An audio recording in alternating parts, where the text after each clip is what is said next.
Hello, ladies and gentlemen. So now we're going to do this problem, okay? Let's read it together first. Um, Suppose that Karla is 4 years older than Katia.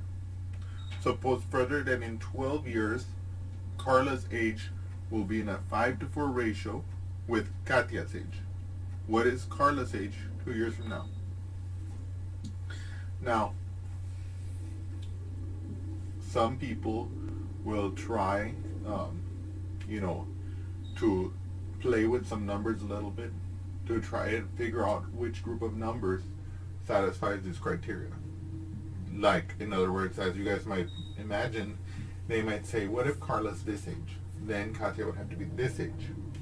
And then let's see if this satisfies the criteria. And then they're going to find that either it does, if they're very lucky and they get it the first time, or that it doesn't, which is much more likely. And then they'll try again. This, of course, is the brute force approach that we want to avoid.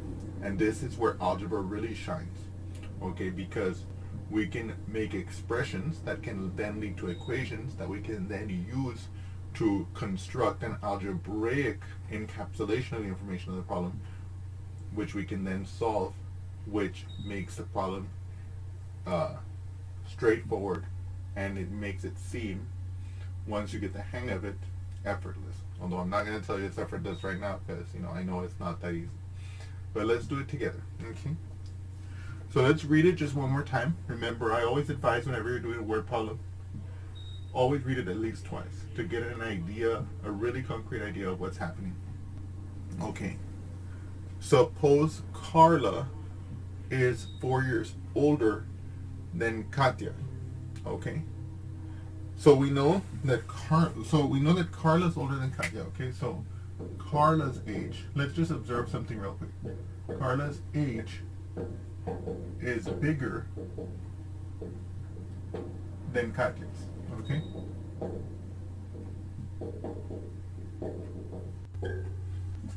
Now you might ask, David, why are you making note of this?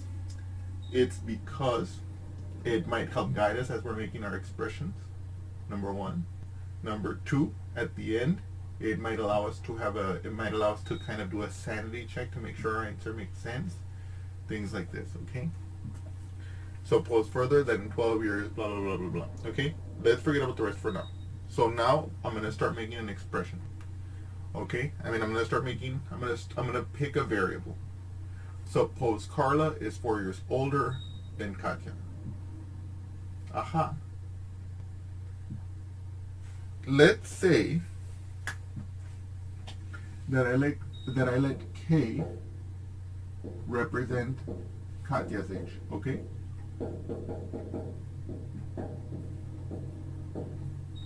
And by the way, this is something I want you to always do whenever you're setting up word problems. Always label what your variable means. Oftentimes, if you don't label what your variable means, when you go through all the solution process, at the very end, you might forget what it meant, and instead of having to reverse engineer what it meant and then answer the question, you can just go, it was Katia's age in this case, and then proceed with the solution. Now they tell us that Karla is 4 years older than Katia. So if Katia is K, okay, 4 years older, aha, K plus 4 must be Karla's age.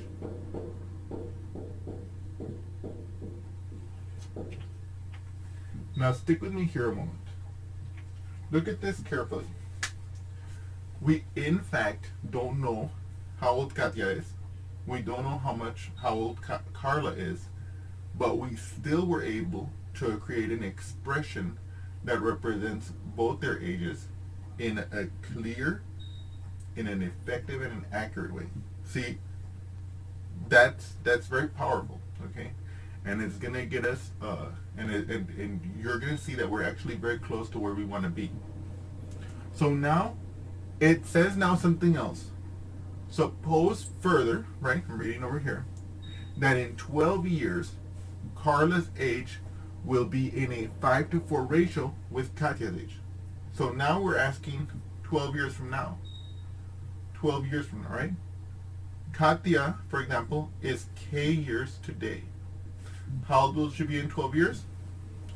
She will be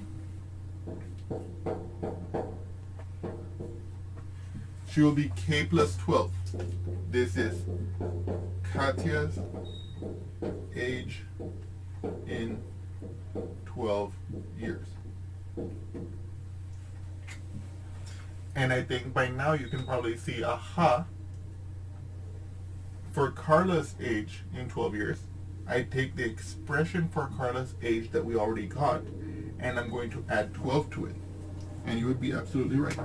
So I'm going to get K plus 4 plus 12. Now you can see this expression, I can add the 4 and the 12 here. So it's just going to be K plus 16 will be Karla's age in 12 years. Okay. Let me also mention something else that I want you to observe when I'm setting up this problem. One of the things that I did not do was just jump in and try and write the final expressions for Karla's age and Katia's age in 12 years from the get-go. I built it up little by little, and I want you guys to get in that habit too. For a problem like this, it may not seem that significant, but for more complicated problems, to have developed this habit will make it a lot more easy and natural for you to build up the complicated expressions that such a harder problem may require. And also, it's essential to start with these problems so that you can develop the right intuition, the right feel, so that you can set up much more complicated problems with the same accuracy, with the same level of confidence, and yes, and it's good practice. And also, don't forget to label your variables the way I do. Okay. And now, finally, we can set up our equation for this problem. Okay. So it says here that in 12 years, Karla's age will be in a 5-to-4 ratio with Katia's age. Okay. So first of all, what does that mean? That means that something is going to equal to 5 over 4, right? Whose age? Karla's will be in a 5-to-4 ratio with Katia's.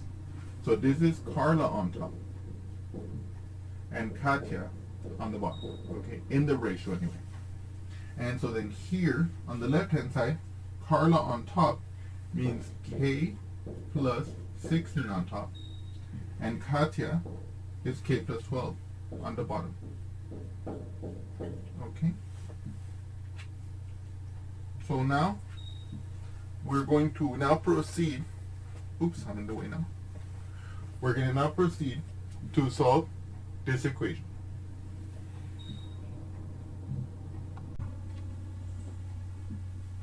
So now, I've kept on the board the things we need. We know that K is Katia's age, K plus 4 is Karla's age.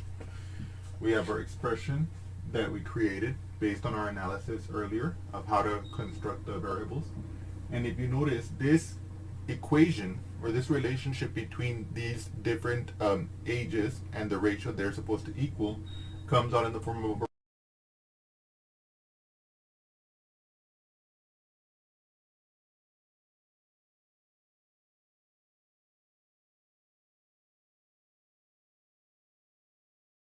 as 5-to-4. Okay? And whenever we're dealing with ratios or proportions, we remember our famous helper here. If A over B is equal to C over D, then AD is equal to BC. You see? By the way, I want you guys to always remember it in that way. What is it? What is the condition that is satisfied? In this case, that we have the two fractions equal to each other, and what's the conclusion? That the multiples across the diagonals are equal. But I want you to verbalize it as you write it down. Put it in your notebook. Then it will.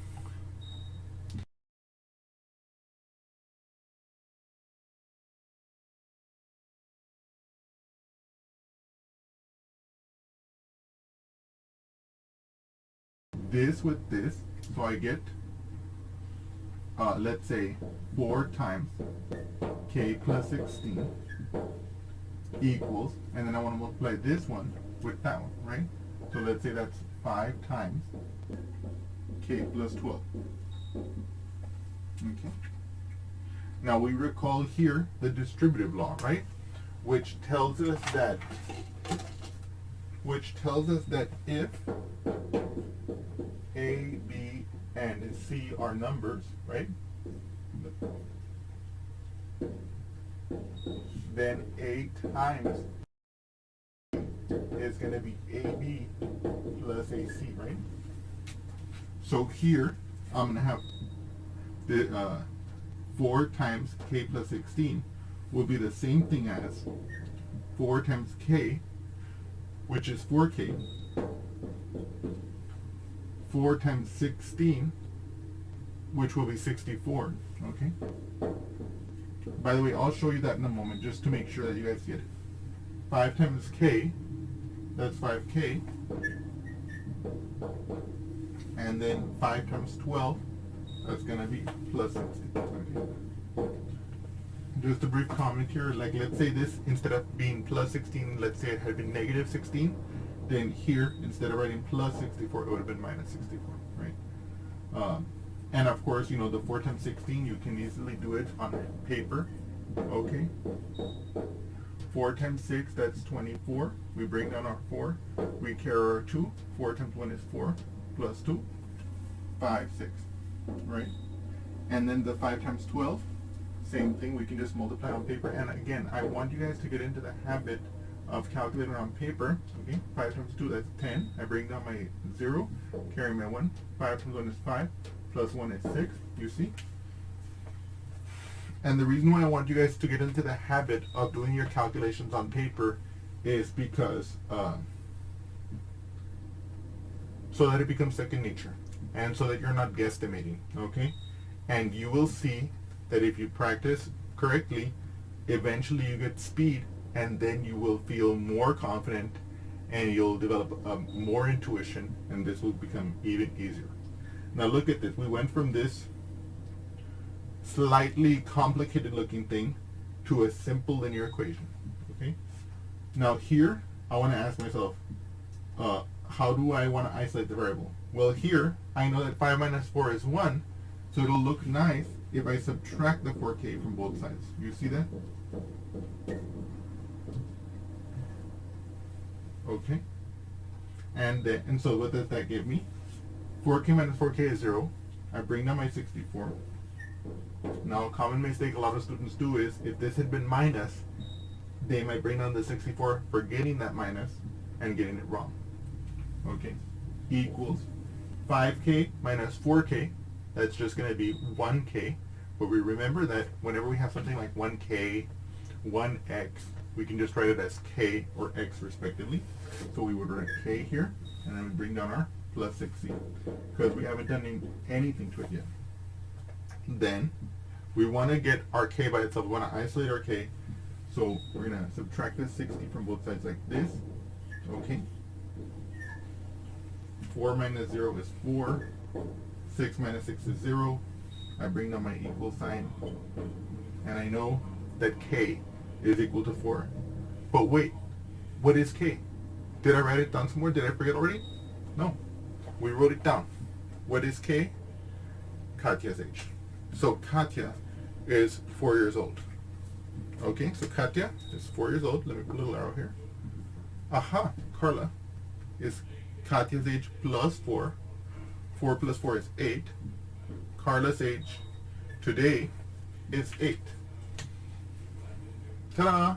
That's the answer. Is it? No, it's not, right? Okay. Now here, I want you to be very clear about what's happening. Look at the question. It's saying, what is Karla's age 2 years from now? Karla's age today is indeed 8. But she's not going to stay 8 forever. In 2 years, 8 plus 2 is 10. So, we can finally state the answer to our question. So I've written it here as a sentence. in 2 years, Karla will be 10 years old. So that is actually the solution of this problem. Now, before we before we close this chapter, I want to briefly point out the following things that I wanted you to observe. Number one, always read your question twice. That way you can make sure you get a feel for what it's asking for. Number one. Number two, construct your algebraic expressions one step at a time, adding the complexity as you go along, so you don't try to overwhelm your brain with all the different caveats and conditions that the problem is giving you, and so that you get there naturally. Write your equation, okay? Solve your equation, and then, and this is critical, reread the problem to find out exactly what the problem was asking for specifically. In this case, it was asking us not for Karla's age today, but for Karla's age 2 years from now. And you will see in other cases, for example, I could have said, what do Karla and Katia's age today add up to? Or I could have said, some other statement. What's Katia's age 3 years ago? So I could have written that last part with something more intricate. And if you just wrote, oh, Karla's 8 years old, and some students have done this, you would have gotten the problem wrong, okay? And so now, of course, I do have to make a concession real quick. And what's the concession? What that concession is that, of course, this is more like a test type problem more than anything else, right? So this is me evaluating how you are doing on reading a word problem that may not have any practical value per se, like in the real world. But of course, the same criteria and the same kind of careful reasoning, the same kind of double check, recheck mentality will carry over to all the real world problems we'll see later. And in any case, I hope you've enjoyed this example, and thank you so much. You're still there? You're watching this video? Well, I hope you enjoyed it. In any case, if you did enjoy it, well, I encourage you to like it. Put that big thumbs up there. And don't hesitate, and don't forget to subscribe to my channel. And anyway, and also add a comment if you want me to cover some particular topic. I can't make any promises. There's a huge list of topics I already want to cover, but time permitting, I may address that topic. And in any case, I hope you've enjoyed this video, and thank you again.